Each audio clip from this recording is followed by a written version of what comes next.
السلام عليكم ورحمة الله وبركاته. ازيكم عاملين ايه؟ من قناتي بحييكم لكم منه مليون تحية. ويلا نصلي على النبي، كل من هنا بيصلي عليه وصلي وسلم وبارك على سيدنا محمد. زي ما انتم شايفين كده الفيديو على السريع. النهارده طب عليا ضيف، فكنت بعمل الاكل بقى بسرعة وما كنتش هصور. فالمهم ايه، قطعت اللحمة وحطيت المية تغلي وسلقت اللحمة بالطريقة التقليدية زي ما انتم شايفين كده. اول ما المية بتغلي بنسقط اللحمة، وبعدين بحط البهارات الناشفة اللي هي الحبهان وورق اللوري وعود قرفة، واحط طماطمايه وبصلايه مع اللحمه واسيبها ايه تستوي. عبال ما اللحمه بقى تستوي نشوف هنعمل ايه الخضار. طبعا كنت محتاره هعمل ايه. المهم جبت الحله ديت وقطعت بصلايه كبيره حلوه زي ما انتم شايفين كده ناعم، يعني خرطتها ناعم جدا زي ما انتم شايفين. هنقلل الخضار بتاعنا. بقيت محتاره بقى اعمل سبانخ ولا اعمل بسله ولا اعمل ايه. قلت اعمل بقى جنب اللحمه اي خضار ورز وكده عشان ضيفي اللي طب عليا ده. المهم سبت اللحمه بقى بتستوي زي ما انتم شايفين كده، واول ما تغلي هوطي عليها ونقلتها اهوت، حطيتها على العين التانية وهوطي عليها واسيبها. وفي على العين دي بقى حطيت البصلايه اللي انا خرطتها دي الكبيره، او بصلتين يكونوا وسط كده خرطتهم ناعم. حطيت معلقتين سمنه وهدبل بس البصلايه. انا ما بحبش في الخضار يعني احمر البصل ولا اصفره، انا هدبلها بس كده تشمع معايا. هضرب بقى الطماطم وهصفيها. طبعا عملت شفشق طماطم وهصفيه بالمصفى دلوقتي عشان القش اللي انتوا شايفينه دوت. حطيت فص توم او فصين كده عشان الخضار اللي هعمله. يبقى دبلت البصلايه زي ما انتوا شايفين كده. بصوا بيضه لسه زي ما هي دي بصلايه حمرا عشان كده محمره. يا دوبك تاخد بس كده تشويحه معايا كده، ونزلت بالثوم هشوحه برضو تطلع ريحه الثوم كده وتفحفح عليا. هقوم نازله بالطماطم طبعا نكون صفناها. في خضار ممكن ما صفوش. حطيت بقى دي بابريكا عشان تحمر معايا الطماطم كده عشان الطماطم كانت مش حمرا. حطيت ملح حطيت فلفل اسود والبابريكا وايه، وسبتها تتأثر كده. كانت اتسبكت معايا زي ما انتوا شايفين كده، تقلت معايا اهيت. هنحط الخضار بقى كده برضو. ببص على اللحمه، اللحمه كانت استوت. هنحط لها الملح والفلفل الاسود. يعني ما بحبش احط الفلفل الاسود في البدايه عشان ما يغمقش ايه الشوربه. ولو عندي بهارات مشكله برضو اللي هي السبع بهارات بحط للحمه برضو كده. كانت استوت بقى بديها تقليبه واسيبها تاخد غلوتين برضو في الملح عشان اللحمه كده تاخد من الملح وايه واطفي عليه كده. كان عندي بقى ايه سبانخ مفرزاه. طبعا انا بجيبها افرزها فوق، هي ايه ما تبقى رخيصه في الموسم بتاعها. إيه انت لو بتعملها دلوقتي بتجيبها خضره، وطبعا بتنقي العود الوحش فيها وتقطعي الراس بتاعتها وتقطعها ناعم كده. وعلى ربطه السبانخ او نص كيلو سبانخ بحط ربطه كزبره خضره.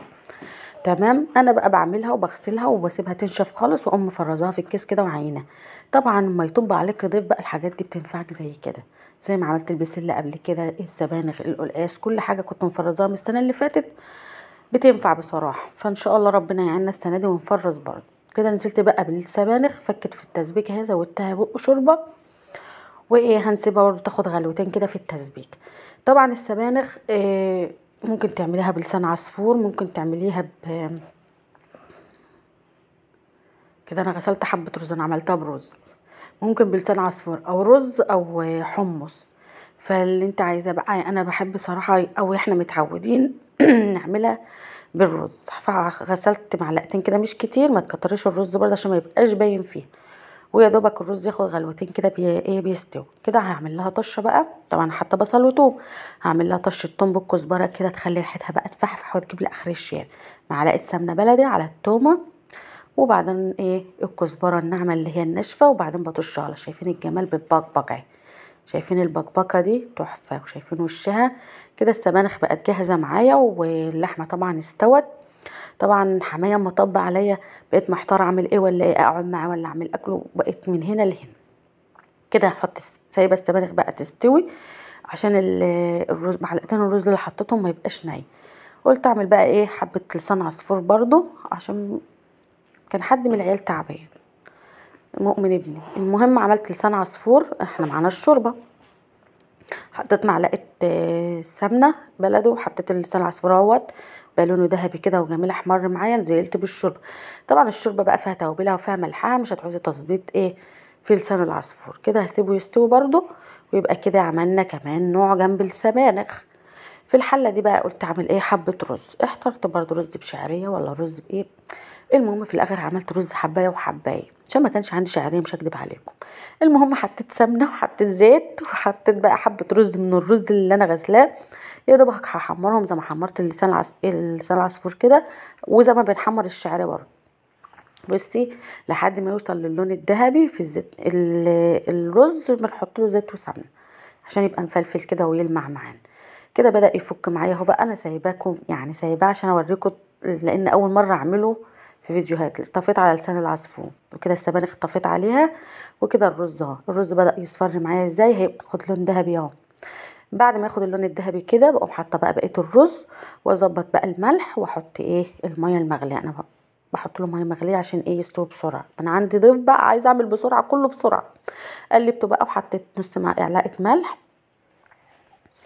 ده كان كيلو رز، معلقه ملح كبيره، وقلبته كده وشمعته كده في الزيت والسمنه، وبعدين نزلت ايه بالميه المغليه.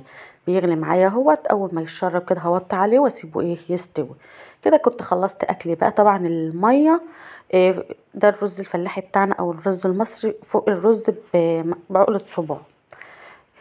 اول ما يغلى اهوش بصي بكبك معايا بقى ايه، وبدا يشرب كده. بعد شويه كده بتلاقي الميه اتشربت، بقوم موطيه عليه او احط له كمان ايه شياطه. بصي الميه اتشربت خالص اهي، سواء بقى بشعريه بحبايه وحبايه زي ده ابيض خالص برضو نفس طريقه التسويه.